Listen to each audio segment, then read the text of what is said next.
Start பண்ணிடுறேன் பார்த்துடல. Sir. பண்ணுங்கம்மா. Developmental path based on GDP and employment. ம் In the development path of India, it first undertook the policy of closed trade. ம் This way to give a thirst to domestic industries and reduce dependence of foreign products and companies. ம் Trade and interaction with the outside world remained limited. ம் This outlook continued till 1991, ம் when India finally decided to open its borders to free trade and liberalized its economy by allowing foreign companies to enter the Indian company. Indian economy. Indian சரி economy. சரி, என்ன இருக்கு பார்க்கலாம். இந்த development path of India, India first எப்படி தான் இருந்துச்சுன்னு பார்த்தீங்கன்னா, க்ளோஸ்டு ட்ரேடை தான் ஃபாலோ பண்ணிச்சு. க்ளோஸ்டு ட்ரேடுன்னா என்னென்னா, மற்ற வெளிநாட்டு கம்பெனியை என்ன பண்ணக்கூடாது, இந்தியாவுக்குள்ளேயும் இவங்க என்ன பண்ண மாட்டாங்க, பெருசாக அலோவ் பண்ண மாட்டாங்க. இந்தியாவும் என்ன பண்ணாது, வெளிநாடுகளுக்கெல்லாம் போயிட்டு அதிகமாக பொருட்கள் எல்லாம் எக்ஸ்போர்ட் பண்ணின்னு இருக்காது. க்ளோஸ்டு ட்ரேடை தான் வச்சுன்னு இருந்தாங்க. ஒரு 2000 வரைக்கும் கூட தெளிவாக பார்த்தீங்கன்னா, இந்த 1995க்கு அப்புறமா தான் என்ன பேசினாங்க, சைனாலேருந்து பைக்கெல்லாம் வரப்போகுது, எல்லாமே வந்து பிளாஸ்டிக் பைக்கு, எல்லாமே என்ன பண்ணலாம், அசம்பிள் பண்ணி நம்ம யூஸ் பண்ணிக்கலாம் அப்படிங்கிற மாதிரி எல்லாம் கூட ஒரு பேச்சு இந்த 1990s லேட்டர் பார்ட்டில் வந்தது. இனிஷியலாக இந்தியா என்னன்னா ஒரு 1950s இருந்து க்ளோஸ்டு ட்ரேடுக்குள்ளே வச்சுட்டாங்க. ஏன் அப்படி பண்ணாங்க அப்படின்னு பார்த்தா, to give a thirst to domestic industries. இங்கே இருக்கக்கூடிய இந்தியாவில் இருக்கக்கூடிய டொமஸ்டிக் லோக்கல் இண்டஸ்ட்ரீஸ்க்கு என்ன பண்ணணும், ஒரு உத்வேகத்தை கொடுக்கணும் அப்படிங்கிறதுக்காகவும். அதாவது இப்போ வெளியே இருக்கக்கூடிய ஃபாரின் கம்பெனிஸ் வந்து அதிகமாக வந்துடுதுன்னு வைங்க, அவங்க என்ன பண்ணுவாங்கன்னா நிறைய ஸ்ட்ராட்டஜிஸ் வந்து ஃபாலோ பண்ணலாம் இந்த இடத்துல. மார்க்கெட்டிங் ஸ்ட்ராட்டஜிஸ் என்னென்னா, இப்போ ஒரு வேளை இந்தியாவில் வந்து ஒரு மார்க்கெட்டை வந்து பிடிக்கணும் அப்படின்னு வந்து சைனா ஒரு வேளை பிளான் பண்ணிடுச்சுன்னா, ஃபஸ்ட்டு என்னது, ஏதோ ஒரு கைவினை பொருட்கள் அப்படின்னு இருக்குது, அந்த மார்க்கெட் கம்ப்ளீட்டாக என்ன பண்ணணும், இந்தியாவில் வந்து கேப்சர் பண்ணணும். அப்போ அவங்க என்ன பண்ணுவாங்கன்னா, ப்ரிடேட்டிவ் மார்க்கெட்டிங் அப்படின்னு ஒரு டெக்னிக் வந்து யூஸ் பண்ணுவாங்க. ப்ரிடேட்டிவ்னா என்ன பண்ணுறது, ஃபஸ்ட்டு அவங்களுக்கு நல்லா தெரிஞ்சு ஒரு பொருளை வந்து லாஸுக்கே கொடுப்பாங்க. இது வந்து நமக்கு விற்றா லாஸ் அப்படின்னு வந்து நல்லாவே தெரிஞ்சாலும் என்ன பண்ணுவான், ஃபஸ்ட்டு லாஸ்க்கே ஒரு பொருளை விற்றுட்டு அவங்க வந்து விலை குறைவாக இந்தியாவுக்குள்ளே விற்பாங்க. விலை குறைவாக விற்கும்போது என்ன ஆகிடுது பார்த்தீங்கன்னா, இங்கே இருக்கக்கூடிய லோக்கல் ஆட்கள் வந்து அது கூட போட்டி போட முடியாது. நாமளே என்ன தான் விரும்புவோன்னா, இந்தியாவில் வாங்கக்கூடிய ஒரு இப்போ சப்போஸ் பார்த்தீங்கன்னா இந்த இது இருக்கும், ஒரு மார்க்கெட்டுக்கு போகிறோன்னா கையில் வந்து ஒரு பை எடுத்துன்னு போவோம். இதை ஒரு வயர் வச்சு பின்னி என்ன பண்ணுவாங்க, ஒரு பேக் இருக்கும் முன்னாடி. இதெல்லாம் வந்து எங்கள் ஊர்லலாம் உட்காந்து பண்ணின்னு இருப்பாங்க. இது எல்லாமே வந்து இந்தியாவில் இருந்த ஒரு துறைகள். இது என்ன பண்ணிட்டாங்கன்னா, பிளாஸ்டிக் பைங்கிற மாதிரிலாம் கொண்டு வந்துட்டு, அடுத்தது என்ன ஆயிடுச்சு, அந்த பிளாஸ்டிக் பை வர்ற பட்சத்தில் அவங்க என்ன பண்ணியிருப்பாங்கன்னா, மிக குறைவான ஒரு இதுக்கே பண்ணுவாங்க. இப்போ பத்தாததுக்கு அந்த வயர் பேக்ஸ் எல்லாமே என்ன ஆகிடும்னு பார்த்தீங்கன்னா, கண்டிப்பாக போக போக காலப்போக்கில் வந்து அது அங்கங்கே கிளியும், அல்லது ஒரு வேளை நீங்கள் வந்து பைக்கில் அது இதுன்னு மாட்டின்னு போனால் அந்த ஹீட் தாங்காமல் அது உருகி போகிறது, ஓட்டை விழுறது எல்லாமே இதாகிடும். அதுக்கு இவங்க என்ன பண்ணுறாங்க, பிளாஸ்டிக்குன்னு கொண்டு வரும்போது அது இன்னும் சீப்பாகவே இருக்கும்.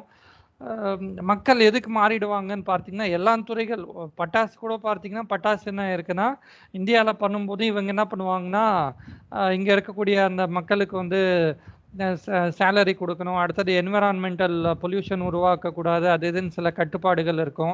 இதெல்லாம் என்ன பண்ணணும்னா, கண்டிப்பாக இந்தியாவில் இருக்கக்கூடிய அந்த பட்டாசு உற்பத்தி கொஞ்சம் காசு அதிகமாக இருப்பதை போலவே கண்டிப்பாக தெரியும். இங்கே பட்டாசு வாங்கினோன்னா கொஞ்சம் காசு அதிகமாக கொடுக்குற மாதிரி இருக்கும். ஆனால் சைனா என்ன பண்ணுவான் இந்த இடத்துலனா, மார்க்கெட்டை ஃபஸ்ட்டு பிடிக்கணும் அப்படிங்கிறதுக்காக ஃபஸ்ட்டு ஒன் வந்து விலையை குறைச்சே நஷ்டத்துக்கே கொடுத்து கூட இங்கே இருக்கிற பட்டாசு இண்டஸ்ட்ரி கம்ப்ளீட்டாக காலி பண்ணிவிட்டு, அடுத்தது என்ன ஆகும்னா, இங்கே யாருமே பட்டாசு பண்ணுறதுக்கே இல்லை, ஒரு 10-20 வருஷத்துக்கு அப்புறமா மொத்த இண்டஸ்ட்ரி காலி ஆகிடும். காலியான பிறகு அவங்க என்ன பண்ணுவாங்க, பட்டாசா தீபாவளியா இதுதான்ப்பா ரேட்டு, வேணும்னா வாங்கிக்கோன்னு சொல்லிட்டு ரேட் என்ன பண்ணிடும், சைனா வந்து அதிகமாக்கி விடலாம். நிறைய அந்த இடத்துல இருக்குது. இந்த விஷயங்களெல்லாம் பார்த்துருந்தா என்ன பண்ணுறாங்க, வெளிநாட்டு கம்பெனிஸ் வந்து பெருசாக வந்து இந்தியா என்ன பண்ணல, ஆர்வம் காட்டலை. இந்தியாவில் இருக்கக்கூடிய கம்பெனிஸை வந்து என்ன பண்ணணும், ஊக்குவிக்கணும். அடுத்தது and reduce dependence of foreign products and companies. Foreign products, அந்த வெளிநாட்டு பொருட்கள் கம்பெனி மேலே நம்ம வந்து டிபெண்ட்டாக இருக்கிறத குறைக்கணுங்கிறதுக்காக தான் இந்தியா என்ன பண்ணிச்சு, இனிஷியலாக க்ளோஸ்டு ட்ரேடுக்கு போச்சு. ஆனால் பிற்காலத்தில் என்ன ஆயிடுச்சுன்னு பார்த்தீங்கன்னா, இங்கே என்ன இருக்குது, trade and interaction with outside world remain limited till 1991. இந்த 91க்கு அப்புறமா தான் இந்தியா என்ன பண்ணிடுச்சுன்னா நியூ எக்கனாமிக் பாலிசிங்கிற ஒரு விஷயத்துக்கு போச்சு. திஸ் அவுட்லுக் ரிமைண்ட் டில் 1991. அடுத்தது நியூ எக்கனாமிக் பாலிசி, புதிய தொழில் கொள்கை அப்படிங்கிற புதிய பொருளாதார கொள்கை, எக்கனாமிக் பாலிசி. நரசிம்ம ராவ் அவர்கள் வந்து பிரைம் மினிஸ்டராக இருக்கார். நம்ம மன்மோகன் சிங் அவர்கள் வந்து அந்த பீரியடில் ஃபினான்ஸ் மினிஸ்டரு. அவர் தான் என்ன பண்ணுறாரு, நியூ எக்கனாமிக் பாலிசின்னு கொண்டு வந்துட்டு என்ன பண்ணி விட்டாங்க, இந்தியாவுக்குள்ளே யார் வேண்டுமானாலும் எந்த ஃபாரின் கம்பெனியும் வந்து ட்ரேட் பண்ணலாம், அதே போல் இந்தியாவும் என்ன பண்ணோம், வெளிநாடுகளுக்கும் எல்லாம் போகும் அப்படின்னு சொல்லிட்டு க்ளோஸ்டு ட்ரேடாக இருந்ததை ஓப்பன் ட்ரேடாக மாற்றி விட்டது 1991. இந்த விஷயமும் என்ன பண்ணியிருக்குன்னா இன்றைக்கி இந்தியா வந்து இவ்வளவு வளர்ச்சியை வந்து தொட்டதுக்கு அந்த நியூ எக்கனாமிக் பாலிசியும் மிக முக்கியமான காரணம். என்ன சொல்லியிருக்கு, this Outlook continue till 1991 when India finally decided to open its border to free trade. Free trade, closed ட்ரேட்லேருந்து ஃப்ரீ ட்ரேடு, யார் வேண்டுமானாலும் இந்தியாவுக்குள்ளேயும் வரலாம், அதே போல் யார் வேண்டுமானாலும் என்ன பண்ணலாம், இந்தியாவிலேருந்து வெளிநாட்டுக்கு போயிட்டு ட்ரேட் பண்ணலாம். அடுத்தது liberalised its economy by allowing foreign companies to enter Indian company. ரொம்ப சிம்பிள். இனிஷியலாக என்ன பண்ணலாம், 1990s வரை எந்த கம்பெனியையும் அந்த அளவுக்கு என்ன பண்ணலாம், இங்கே இம்பார்ட்டன்ஸ் கொடுத்தெல்லாம் உள்ளே வாங்க நீங்கள் பிஸ்னஸ் பண்ணுங்க அப்படின்னுலாம் இந்தியா வந்து சொல்லலை. ஆனால் பிற்காலத்தில் என்ன ஆயிடுச்சுன்னா நம்மக்கிட்ட இருக்கக்கூடிய இந்த கேபிட்டல் போதுமான அளவுக்கு வந்து நம்மக்கிட்ட முதல் இருக்கா, எல்லாம் பிஸ்னஸ் வந்து இந்தியர்களால் ஸ்டார்ட் பண்ண முடியுதா என்ன எதுன்னு பார்த்தா இல்லை. ஒருவேளை வெளிநாட்டு கம்பெனிகள் வந்தால் வேலை வாய்ப்புகள் கிடைக்கும், பொருட்கள் எல்லாம் கூட என்ன ஆகலாம் சீப்பாக. இப்போ இதே கார் கம்பெனி ஹண்டாய் வந்து ஒருவேளை வெளியே எங்கேயோ இன்னொரு நாட்டில் இருந்து இங்கே வருதுன்னா ரேட் கண்டிப்பாக என்ன இருக்கலாம், நமக்கு கிடைக்கக்கூடிய ரேட் வந்து கொஞ்சம் அதிகமாகவே ஆகியிருக்கும். பட் இந்தியாவில் இங்கே ஸ்ரீபெரும்புதூர்லேயே பண்ணுற காரணத்தினால் நமக்கு அது வாங்கக்கூடிய காஸ்ட் கண்டிப்பாக என்ன ஆகுது, கண்டிப்பாக மிக குறைவாக இருக்குது. அடுத்ததுமா, A thrust was given to employment generation under the 5-year plans. This was to make up for a rising population and lacking jobs to absorb the increased workforce size. Rural development was also given importance for the important constituent it was of the Indian landscape. அதை என்ன பண்ணியிருக்காங்க, 5-year பிளான்ஸில் வந்து எதுக்கு கண்டிப்பாக importance கொடுத்தாங்கன்னா employment ஜென்ரேஷனுக்கு வந்து கொடுத்தாங்க. இது நீங்கள் தெளிவாகவே பார்க்கலாம். என்ன பண்ணியிருப்பாங்கன்னா கரீபி ஹட்டாவ், வறுமையை நீக்குவோம் அப்படின்னு வந்து இந்திரா காந்தி அம்மையார் சொல்லிட்டு அங்கேருந்தே நிறைய வேலைவாய்ப்பு திட்டங்களை வந்து உருவாக்குனாங்க. நிறைய ரோஸ்கார் யோஜனாக்கள் அங்கே வந்து ஆகியிருக்கும். என்னென்ன இருக்குது, இதனுடைய தொடர்ச்சியாக பார்த்திங்கன்னா ஃபைனலாக இந்த நரேகா வரைக்கும் Mahatma Gandhi national rural employment guarantee act அப்படின்னு பார்க்குறோம் நம்ம, national rural employment guarantee act. ஆனால் அதுக்கு முன்னாடி என்ன ஆயிடுச்சுன்னு பார்த்தீங்கன்னா அது இப்போ இருக்கக்கூடிய ஃபார்ம் அட்டைன் பண்ணுறதுக்கு 20 வருஷம் இருக்குது. கிட்டத்தட்ட பல திட்டங்கள் எல்லாமே சேர்ந்து தான் என்ன ஆயிடுச்சுன்னா அந்த நரேகான் அந்த திட்டத்தை வந்து பேர் கொடுக்குறோம். நரேகா ஏதோ பாயிண்ட் சொல்ல வந்தேன். ரூரல் எம்ப்ளாய்மெண்ட் கேரண்டி 100 நாள் வேலைவாய்ப்பு திட்டம்னு சொல்லக்கூடிய அந்த நரேகா திட்டம். அதான் 5-year பிளான்ஸில் என்ன பண்ணியிருக்காங்கன்னா கண்டிப்பாக இந்த ஜிடிபி இன்க்ரீஸ் ஆகணும்னா அது எப்போ தான் இன்க்ரீஸ் ஆகும் நல்லா தெளிவாக யோசிச்சு பார்த்தா அவுட்புட் வந்து அதிகமாக இருக்கணும். அவுட்புட் அதிகமாக இருக்கணும்னா எல்லாருமே வேலை பண்ணணும், எல்லாருமே ஏதோ ஒரு வேலையை செய்து அதன் மூலமாக பொருள் ஈட்டினால்தான் ஜிடிபி இன்க்ரீஸ் ஆகும். அப்போ எல்லாருக்குமே வேலை கிடைக்கணும், எம்ப்ளாய்மெண்ட் இருக்கணும் அப்படின்னு பார்த்தா இங்கே நான் சொன்ன ஏன் வந்து இந்தியா க்ளோஸ்டு ட்ரேட்ல இருந்து இதுக்கு போயிடுச்சுன்னு பார்த்தா ஃபர்ஸ்ட் பிரச்சனையே என்னன்னா எல்லாருக்குமே என்ன பண்ண முடியல, எம்ப்ளாய்மெண்ட் வந்து உருவாக்கி கொடுப்பது வந்து சாத்தியம் இல்லை.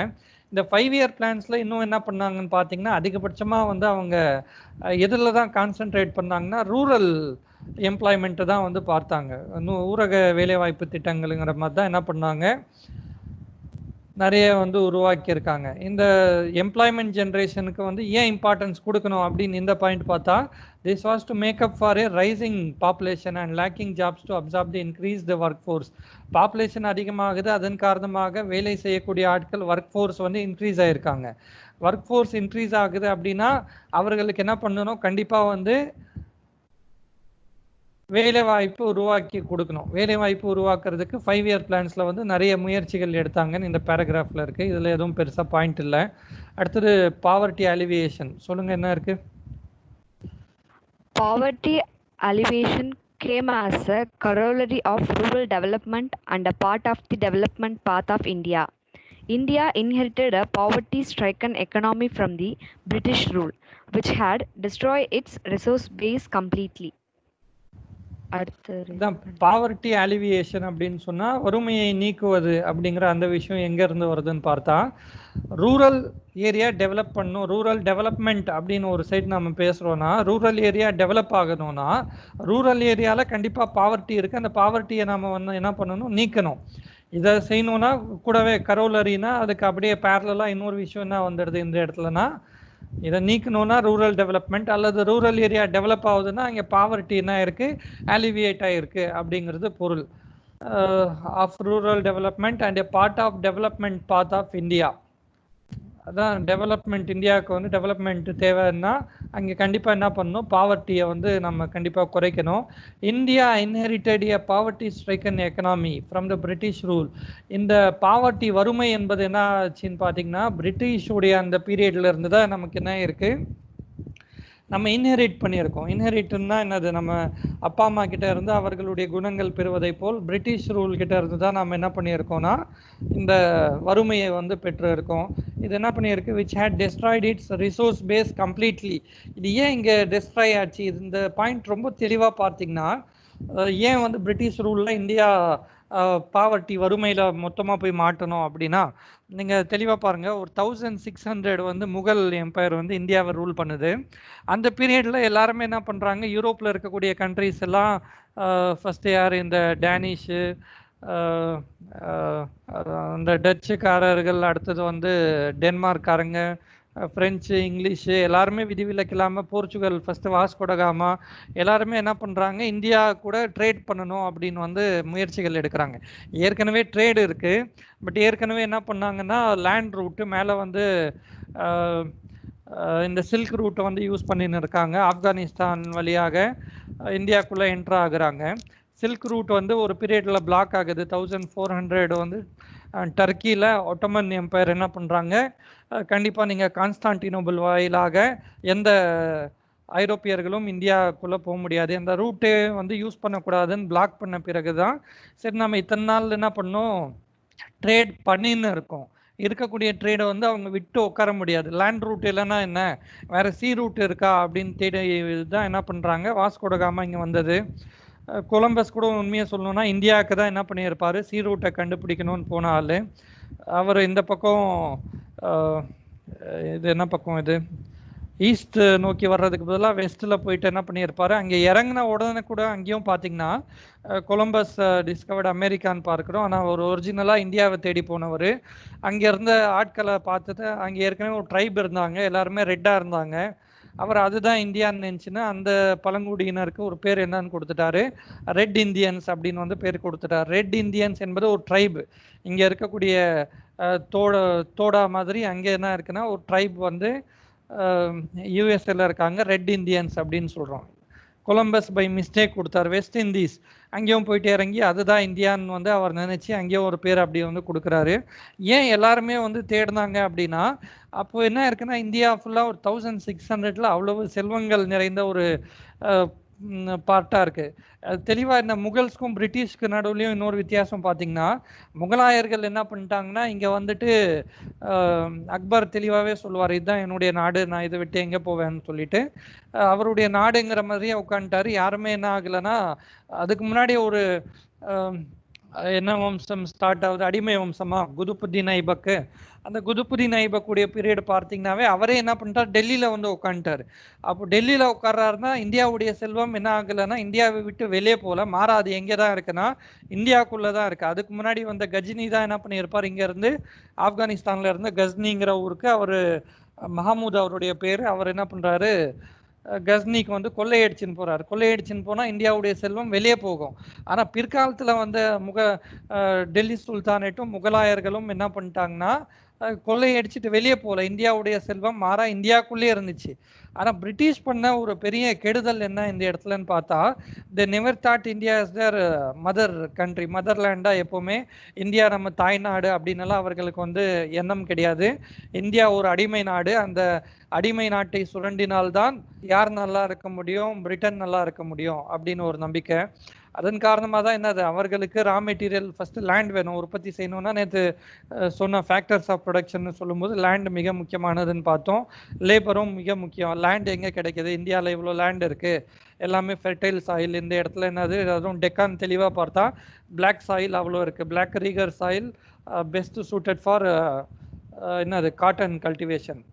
காட்டன் கல்டிவேட் பண்ணுறது, மான்செஸ்டர் போகிறது, அது இங்கே வர்றது, மறுபடியும் இங்கே வந்து விலை அதிகமாக வச்சுட்டு விற்பது, இதுதான் அவங்க பண்ணியிருக்காங்க. இருந்த ட்ரேடு மொத்தமாகவே என்ன பண்ணிடுச்சுன்னா இந்த பிரிட்டிஷ் ரூல் வந்து இங்கே காலி பண்ணி விட்டுடுச்சு.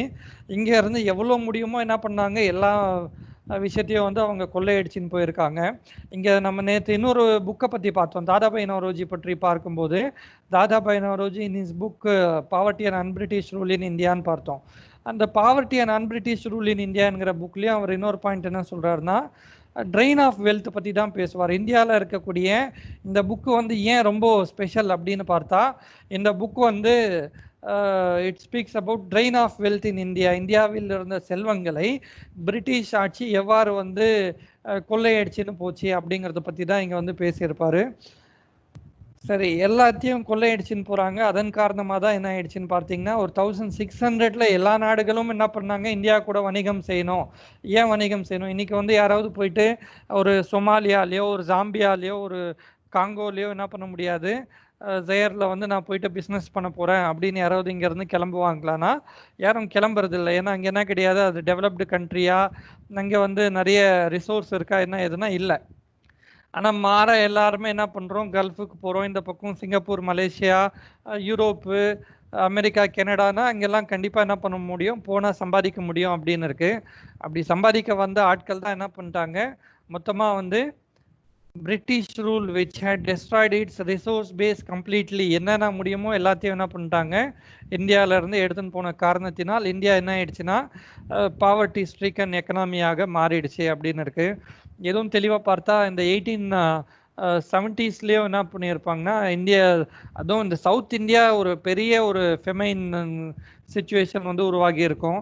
மக்கள் எல்லாம் சாப்பாட்டுக்கே இது இல்லாமல், வழி இல்லாமல், நீங்கள் அந்த பிக்சர் போட்டு தேடினாலும் உங்களுக்கு என்ன கிடைச்சிடும்னு பார்த்தீங்கன்னா, எந்த அளவுக்கு அந்த பிக்சர்ஸ் எல்லாம் நீங்கள் ஒருவேளை நீங்கள் பார்த்தீங்கன்னா 1870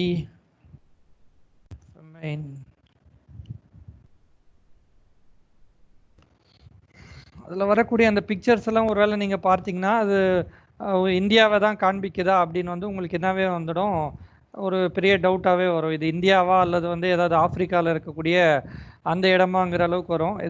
தெளிவாக தெரியுதா, எலும்பு கூடுங்கிற மாதிரி என்ன இருக்குன்னா, மொத்தமாக நாட்டுடைய அந்த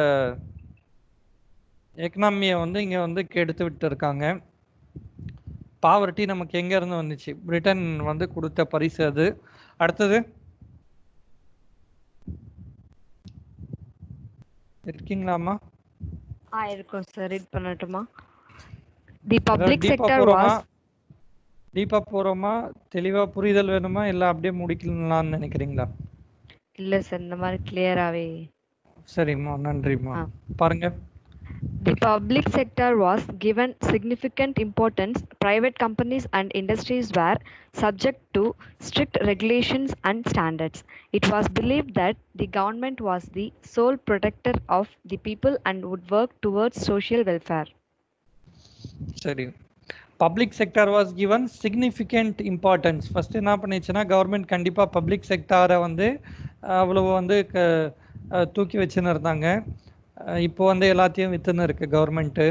ரயில்வேஸு, ஏர்வேஸு எதுவுமே என்ன இல்லை, கவர்மெண்ட் கிட்ட இருக்கிறது வரைக்கும் தான் அது வந்து நல்லது. Was given significance importance. Private companies and industries were subject to strict regulations and standards.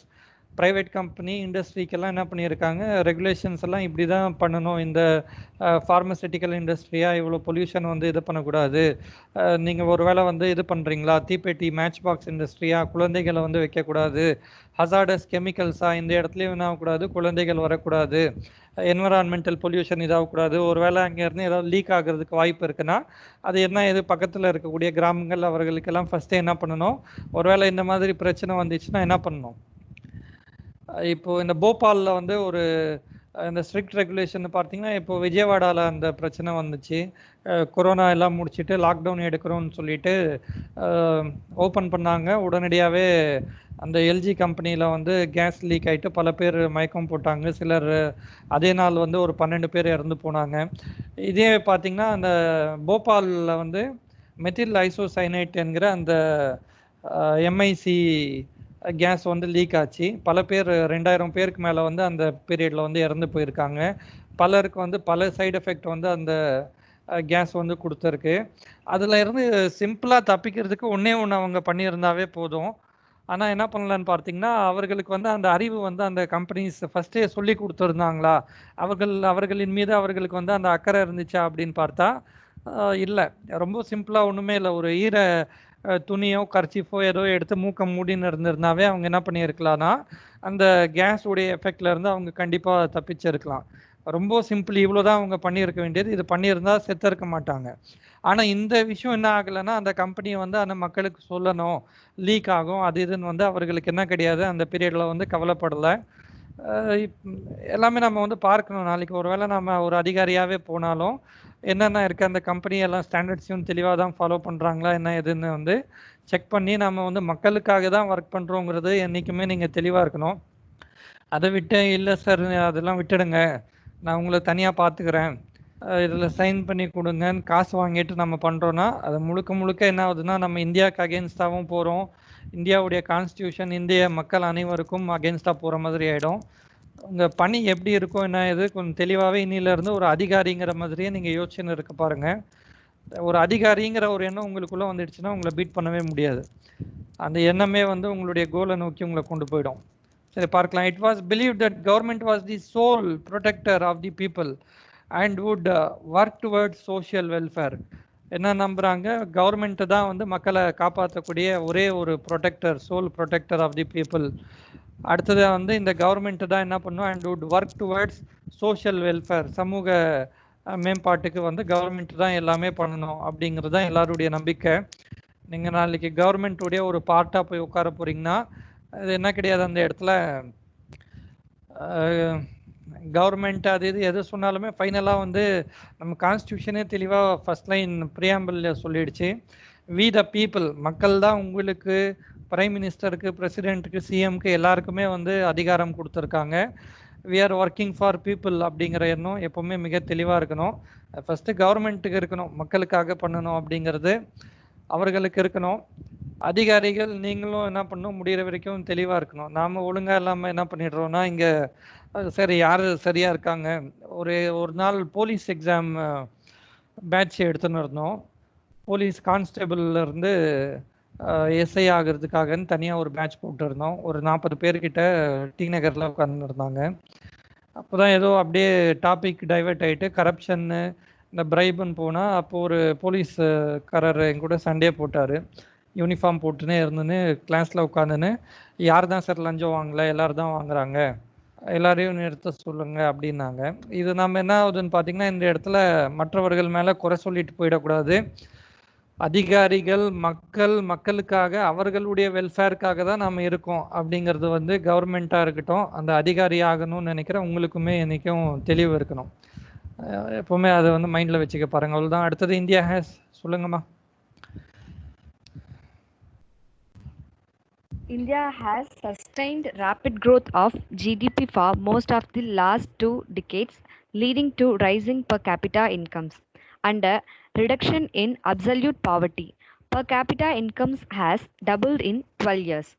In per capita income, placing India just inside the middle income country category. சரி, India has sustained rapid growth of GDP.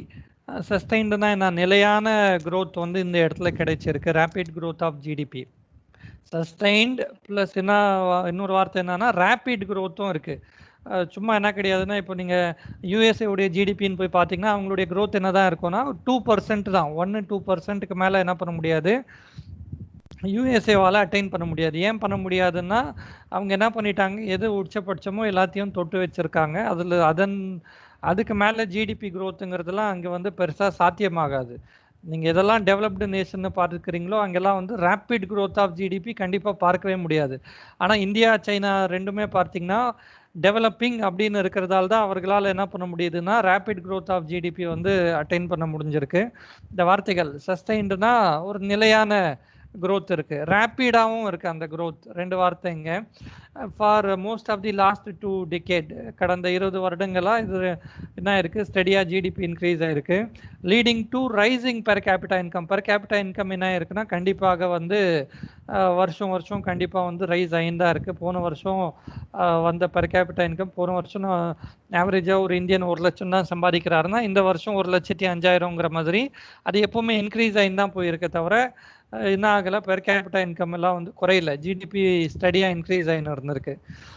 இந்த வருஷம் வந்து கொஞ்சம் கேள்விக்குறிதான் எல்லாருமே India, ஏன்னா corona பிரச்சனையால வேற மாதிரி போகுது. And reduction in absolute poverty. Poverty பார்த்தீங்கன்னா பொதுவாக ரெண்டு வகையான பாவர்ட்டியாக வந்து பிரிக்கிறோம், absolute poverty and relative poverty.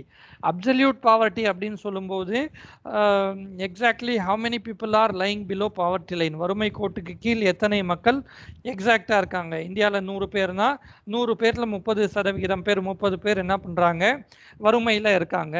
வறுமைனா என்ன, அவர்களுக்கு அன்றாட தேவைகளான உணவு, உறைவிடம், இருப்பிடம் இல்லாமல் இருக்கக்கூடிய நிலை தான் வறுமை. இப்போ சிம்பிள், ஃபர்ஸ்ட் அப்சல்யூட் பாவர்ட்டின்னு சொல்லும்போது எக்ஸாக்டா எத்தனை பேர் வந்து பாவர்ட்டி கீழே 30% இருக்காங்க. அந்த 30% என்பது நம்ம என்ன பண்ணியிருக்கோம்னா படிப்படியாக குறைச்சி 28%, 27% அப்படிங்கிற மாதிரி என்ன பண்ணியிருக்குன்னா கவர்மெண்ட் என்ன பண்ணுது, absolute poverty, number of people in poverty line என்பதை வந்து ஸ்டடியாக வந்து கண்டிப்பாக குறைச்சிருக்கு. இன்னொரு விஷயம் ரிலேட்டிவ் பாவர்ட்டின்னு வரும். ரிலேட்டிவ் பாவர்ட்டி என்னங்கிறது நம்ம பாவர்ட்டி எக்கனாமியில் வந்து பார்க்கலாம். கம்பேர் பண்ணுறது லோ கிளாஸ்க்கு எவ்வளோ, மிடில் கிளாஸ்க்கு எவ்வளோ, நான் வந்து அதை பார்க்கும்போது அங்கே இன்கம் டிஸ்ட்ரிபியூஷன் எப்படி இருக்குது, அம்பானிக்கு எப்படி இருக்குது, லோ கிளாஸில் இருக்கிறவருக்கு எப்படி இருக்குன்னு கம்பேர் பண்ணிட்டா rich is getting richer, poor getting poor, அது வந்து நல்லதா என்ன ஏதுன்னு வந்து அந்த விஷயங்கள் எக்கனாமியில் பார்க்கலாம். சரி, அடுத்தது per capita incomes has doubled in 12 year. Per capita இன்கம்னா என்னது, அவர் வந்து ஆண்டுக்கு அவருக்கு வரக்கூடிய வருமானம், தலா வருமானம், தனிநபர் வருமானம். எனக்கு என்ன இருக்குது, 2010ல் நான் 10,000 ரூபாய் தான் சம்பாதிச்சிருக்கேன். இப்போது என்ன இருக்குன்னு பார்த்தீங்கன்னா பெர் கேபிட்டா இன்கம்னு சொல்லும்போது மொத்தமாக ஜிடிபி பை இதுன்னு எடுக்கிறோம். நம்ம சும்மா உதாரணத்துக்கு நான் இங்கே என்ன எடுத்துக்கிறேன்னா அந்த பீரியடில் வந்து வருஷத்துக்கு நான் ஒரு 2010ல் 60,000 ரூபாய் சம்பாதிச்சேன்னா இன்றைக்கி என்னுடைய பெர் கேபிட்டா இன்கம் எவ்வளோ இருக்குன்னா கிட்டத்தட்ட ஒரு 1,20,000ங்கிற மாதிரி இருக்குது. 12 வருடங்களில் பெர் கேபிட்டா இன்கம் என்ன இருக்குது, இந்தியாவில் வந்து டபுள் ஆகியிருக்கு. அடுத்தது இன் பெர் கேபிட்டா இன்கம், இந்த பெர் கேபிட்டா இன்கம் என்பதை வச்சு பார்க்கும்போது இந்தியா எந்த கேட்டகரிக்குள்ளே வருதுன்னு பார்த்தீங்கன்னா மிடில் இன்கம் கண்ட்ரி என்கிற கேட்டகரிக்குள்ளே வருது. நம்ம மேலே அதை பார்த்துட்டோம், middle income category country, middle income country எது, லோவர் இன்கம் கண்ட்ரி என்னங்கிறதுலாம் மேலே ஒரு டேபிளர் காலம் இருக்குது. இந்தியா எதில் இருக்குன்னு பார்த்தீங்கன்னா மிடில் இன்கம் கண்ட்ரிக்குள்ளே இந்தியா இருக்குன்னு கொடுத்துருக்கோம் பெர் கேபிட்டா பேஸ் பண்ணி பார்க்கும்போது. அடுத்தது life expectancy. Life expectancy at birth is 65 years and 44% of children under 5 are malnourished. The literacy rate for the population aged 15 years and above is only 63% compared to a 71% figure for lower middle income countries. சரி, life expectancy at birth பற்றியெல்லாம் நம்ம முதல் நாள்ல இருந்து நிறைய பேசின்னு இருக்கோம். இந்தியாவில் அது என்னவா இருக்குன்னா லைஃப் எக்ஸ்பெக்டன்சி இந்தியாவில் பிறந்ததின் காரணமாக கண்டிப்பாக 65 வயசு வரைக்கும் உயிரோடு இருக்கலாம் அப்படின்னு வந்து அதுதான் லைஃப் எக்ஸ்பெக்டன்சி. இந்தியாவில் பிறந்ததின் காரணமாக 65 அப்படின்னு வந்து அது என்ன பண்ணுதுன்னா it indicates the health care எப்படி வந்து இந்தியாவில் வந்து இருக்குது அப்படிங்கிற ஒரு விஷயத்த வந்து லைஃப் எக்ஸ்பெக்டன்சி வந்து பேசிடுது. இந்த விஷயம் லைஃப் எக்ஸ்பெக்டன்சி நம்ம ஹெச்டிஐலையும் எடுத்தோம் தெளிவாக. அடுத்தது பார்த்தீங்கன்னா இருக்கக்கூடிய சில்ட்ரன்ஸில் 44% ஆஃப் சில்ட்ரன் அண்டர் 5 வயசுக்கு கீழே இருக்கக்கூடிய குழந்தைகள் சப்போஸ் இந்தியாவில் 100 பேர் இருக்காங்கன்னா 5 வயசு கீழே மொத்தமாகவே 100 பேர் இருக்காங்கன்னா அதில் 44 பேருக்கு என்ன ஆகுது, கண்டிப்பாக அவங்க வந்து மால் நரிஷ்டாக இருக்காங்க, அவங்களுக்கு வந்து போதுமான அளவுக்கு என்ன கிடைக்கல, ஊட்டச்சத்துக்கள் கிடைக்கல அப்படிங்கிறது இங்கே இருக்கக்கூடிய பாயிண்ட்டு. மால் நரிஷ்மெண்ட் அப்படின்னா என்ன ஆகும்னா அது கண்டிப்பாக அவர்களுடைய ஹெல்த்தை வந்து அஃபெக்ட் பண்ணும். அவர் அந்த நியூட்ரியன்ட் கிடைக்காம போகிற பட்சத்தில் கண்டிப்பாக ஃபிசிக்கல் ஹெல்த் மட்டும் கிடையாது, மென்டலியாகவும் என்ன ஆகும் பார்த்திங்கன்னா அவர்கள் வந்து அஃபெக்ட் ஆகிறதுக்கு அங்கே வந்து வாய்ப்புகள் மிக மிக அதிகம். அதாவது ஒருத்தர் வந்து சாப்பிட்டு கொஞ்சம் ஒல்லியாக தான் இருக்கார், அது இருந்தால் அங்கே என்ன பண்ணலாம், ஸ்கூலுக்கு போகிறவங்க கிண்டல் பண்ணலாம், எது வேணாலும் ஆகலாம். அது கண்டிப்பாக இது ஒரு உதாரணம். இதை போல் என்ன பண்ணலான்னு பார்த்தீங்கன்னா மென்டல் ஹெல்த்தும் கண்டிப்பாக வந்து பாதிக்கப்படும். அது என்ன ஆகும்னா அந்த குழந்தைகள் நாளைக்கு வந்து பிறந்து அவங்க தான் என்ன பண்ணணும், சம்பாதிக்கணும், இந்தியாவுடைய ஜிடிபிக்கு அவங்க தான் கான்ட்ரிபியூட் பண்ணணும்னு இருக்கும்போது அது கண்டிப்பாக என்ன ஆகும்னா இட் வில் அஃபெக்ட் ஜிடிபி. அதன் காரணமாக தான் என்ன பண்ணணும்னா காமராஜர் ஐயா வந்து மதிய உணவு திட்டம்னு கொண்டு வந்தது எல்லாமே முழுக்க முழுக்க பார்த்தீங்கன்னா இந்த மால் நரிஷ்மெண்ட் என்பதை வந்து குழந்தைகள் மத்தியில் வந்து குறைக்கணும் அப்படிங்கிறது தான். சரி, அடுத்தது literacy rate for the population age 15 years and above is 63%. Literacy rate for the population age 15 year அதுக்கு மேலே இருக்கக்கூடிய பாப்புலேஷன் இந்தியாவில் வந்து அவர்களிடத்து எவ்வளோ வந்து லிட்ரஸி ரேட் இருக்குது அப்படின்னு பார்த்தா 63% வரைக்கும் என்ன இருக்குது, லிட்ரஸி ரேட் இருக்குது. எனக்கு இதில் கூட ஒரு உடன்பாடு கிடையாது. ஃபஸ்ட்டு லிட்ரஸி ரேட் நான் சொன்னேன், ஒருவேளை அவருடைய பேர் ஏதோ எழுதிட்டார் அப்படின்னாவே அங்கே என்ன ஆகிடும்னு பார்த்தீங்கன்னா தமிழில் எழுதிட்டேன், நான் உருதுவில் எழுதிட்டேன், ஏதோ ஒன்று பண்ணிட்டேன்னா, தெலுங்குல எழுதுனேன்னா அவங்களையும் சென்சஸில் என்ன பண்ணிடுறாங்க, இவருக்கு வந்து கல்வி அறிவு இருக்கா, ஆமாம் சைன் பண்ண தெரியும், லிட்ரஸி ரேட்டுன்னு சேர்த்து விட்டுறாங்க. கொஞ்சம் வேல்யூ இது அதிகமாக இருப்பதை போலவே தெரியுது. ஆனால் இப்போ இருக்கிற ஜென்ரேஷன் கொஞ்சம் தெளிவாகவே படிக்க வைக்கிறாங்க. இப்போது கண்டிப்பாக என்ன இருக்குது பார்த்தீங்கன்னா எஜுகேஷன் கண்டிப்பாக மிக முக்கியங்கிறது வந்து அவர்கள் தெளிவாக இருக்காங்க. அபோவ் 15 years லிட்ரஸி ரேட் 63% தான் இருக்குது. ஆனால் இது என்ன இருக்குன்னு பார்த்தீங்கன்னா லோவர் மிடில் இன்கம் கண்ட்ரிஸ் மத்தியில் அது எவ்வளோவா இருக்குன்னா உலக அளவில் ஆவரேஜ் வந்து 71. ஆனால் உலக ஆவரேஜ்னு பார்க்கும்போது நம்மளுடைய லிட்ரஸி ரேட் கண்டிப்பாக என்னவா இருக்குன்னா குறைவாக இருக்குது. ஹெச்டிஏ மறுபடியும் தெளிவாக பாருங்கள். ஹெச்டிஏயில் என்னென்ன பார்த்தோன்னா நம்ம ஃபஸ்ட்டு இந்த லைஃப் எக்ஸ்பெக்டன்சின்னு வந்து அந்த விஷயத்தை நேரடியாகவே பார்த்துட்டோம். அடுத்தது வந்து எஜுகேஷன் தான் பார்த்தோம். அந்த லிட்ரஸி ரேட் எப்படி இருக்குது அப்படிங்கிற அந்த விஷயத்தை வச்சுருந்தா என்ன ஆகுதுன்னா ஹெச்டிஐ வந்து முடிவாச்சு அப்படின்னு பார்த்தோம். 0 to 1 வேல்யூஸ் வச்சுன்னு 0 வந்து லோவர், அந்த வருடத்தில் எந்த கண்ட்ரிக்கு ரொம்ப லோ வேல்யூ இருக்குது லிட்ரஸி ரேட், யாருக்கு மிக குறைவோ அவங்களுக்கு 0, யார் ரொம்ப அதிகமாக பண்ணாங்களோ அவங்களுக்கு 1ன்னு வச்சுட்டு அந்த மாதிரி தான் கொடுக்குறாங்கன்னு பார்த்தோம். ஸோ ஹெச்டிஐலையும் என்ன ஆகிடும் பார்த்தீங்கன்னா இந்த லிட்ரஸி ரேட் எல்லாம் குறைவாக இருக்குன்னா it will affect HDI ranking of India. அடுத்தது இந்தியா ஹேஸ் ஃபாலோட், நானே முடிச்சிடறேன், India has followed a different path of development for many other countries. India has followed different path of development from many other countries. வெவ்வேறு நாடுகளில் இருந்து என்ன பண்ணியிருக்காங்க, அந்த நாட்டில் இந்த மாதிரி ஒரு முயற்சி எடுத்தாங்களா, இவங்க என்ன பண்ணாங்க, இந்தியா இன்னும் நிறைய நாடுகள் இடத்திலிருந்து உதவியும் பெற்று அவர்கள் நிறைய நாடுகள் என்ன பண்ணியிருக்கு, இந்தியாவுடைய டெவலப்மெண்ட்டுக்கு உண்மையிலேயே வந்து உதவி செஞ்சுருக்கு. இப்போ நம்மக்கிட்ட இருக்கக்கூடிய ஸ்டீல் பிளான்ட்ஸ் எல்லாம் தெளிவாக பார்த்தீங்கன்னா பொக்காரோ ஸ்டீல் பிளான்ட்டு அல்லது துர்காப்பூர் எல்லாமே என்னென்னா உலக நாடுகள் யுஎஸ்எஸ்ஆர் சப்போர்ட் பண்ணியிருக்கு. அடுத்தது வந்து ரூர்கேலாவில் இருக்கக்கூடிய பிளான்ட், ரூர்கேலா ஸ்டீல் பிளான்ட் வந்து ஜெர்மனி சப்போர்ட் பண்ணியிருக்கோம், யூகே சப்போர்ட் பண்ணியிருக்கு.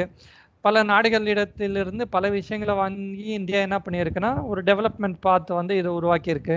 India went more quickly from agriculture to service sector. இந்த விஷயமும் நான் சொன்னேன். இந்தியா என்ன பண்ணிடுச்சுன்னா அக்ரிகல்ச்சர்ல இருந்து நேரடியாகவே எதுக்கு போயிடுச்சுன்னா சர்வீஸ் செக்டாருக்கே போயிடுச்சு. That tend to be less tightly regulated than heavy industry.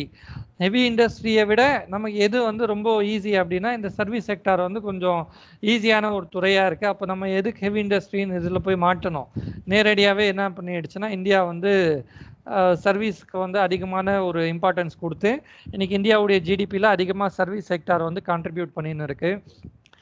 There are some emerging manufacturing gains in Indian economy. எதுவும் இங்கே வந்து பெருசாக பாயிண்ட் இல்லை.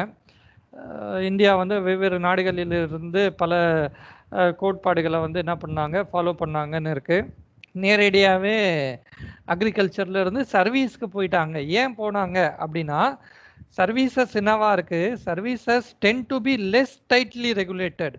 ஹெவி இண்டஸ்ட்ரினா இங்கே என்ன பண்ணணும், என்விரான்மெண்ட் ப்ரொடெக்ட் பண்ணணும், அடுத்தது வந்து அங்கே லேபர் லாஸ் இப்படி பார்க்கணும், ரெஃபார்ம்ஸ் இப்படி இருக்கணும், அது இதுன்னு வந்து அங்கே நிறைய கட்டுப்பாடுகள் இருக்குது. ஆனால் இப்போ ஒரு சர்வீஸ் இண்டஸ்ட்ரினா என்ன ஆகுதுன்னா, சிட்டி பக்கத்துலேயே ஓஎம்ஆர் ரோட்டில் என்ன பண்ணியிருக்காங்க, அத்தனை கம்பெனிஸ் எல்லாம் பில்டிங் கட்டினா அவங்க இருக்காங்க, அது என்விரான்மெண்ட்டை வந்து பாதிக்குதா அல்லது வந்து ஏர் பொல்யூஷனா சாயில் பொல்யூஷனா அதான் இதான்னு பார்த்தா எதுவுமே இங்கே என்ன கிடையாது, பெரிய ஒரு பிரச்சனை இல்லை. அப்போ ஹெவி இண்டஸ்ட்ரீஸ் அந்த இண்டஸ்ட்ரியல் செக்டாரை பொறுத்தவரை அதை கம்பேர் பண்ணும்போது சர்வீஸ் என்னவா இருக்குது, ஈஸியாக இருக்குது. அதன் காரணமாக தான் சர்வீஸ்க்கு இம்பார்ட்டன்ஸ் கொடுத்து இந்தியா என்ன பண்ணிட்டாங்க, சர்வீஸ்க்கு வந்து மூவ் பண்ணிட்டாங்க. இந்தியாவில் வந்து பல சர்வீஸ் ஜெயின், பல manufacturing, there are some emerging manufacturing gains in Indian economy. Topic இது முடியுது. ஏதாவது டவுட்டு இருக்கா? முடிச்சிடலாமா? அடுத்த டாபிக் பார்க்கலாமா? ஹலோ, போலாம் சார் அடுத்த டாபிக். ஸ்டாப்.